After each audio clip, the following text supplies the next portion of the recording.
Hi everyone, coming to you with the last one for the week. Gonna just try to do Mondays through Fridays, and so this one is gonna be called Grace for the Race.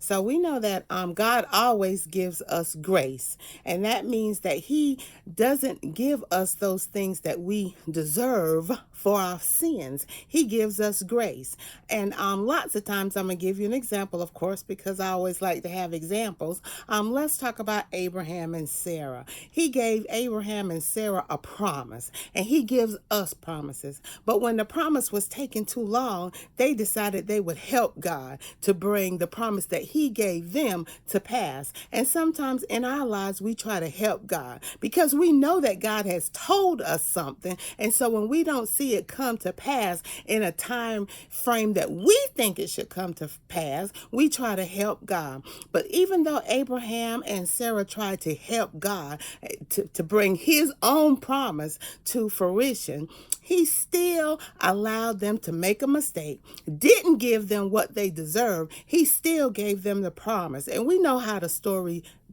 goes, but He still allowed them to have the promise. And that's what God is going to do for us. He's going to still allow us to have a promise, even though we make mistakes sometimes, even though we go in the wrong pathway, even though we make choices that are not good. God is still going to allow us to have the promise because He gives us grace for the race. He's going to give us mercy, and we all have favor. So don't think that just because it's not coming in your timing that it's not going to come to pass, because like I said before, what God has started in you, He's going to finish in you. Remember, we were predestined before our parents even met, because God has always been and He always is, and He knew all those things that we were going to do, and He is going to continue to give us grace for the race. And I gave you an example about Abraham and Sarah, but there are several examples in the Bible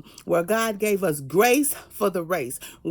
Really quickly, just like Jonah, He gave Jonah an assignment. Jonah went the opposite and said what people don't deserve. Jonah spent 3 days in the belly of a fish, but Jonah still had to come back and do it like God said. And so that is our hint for tonight.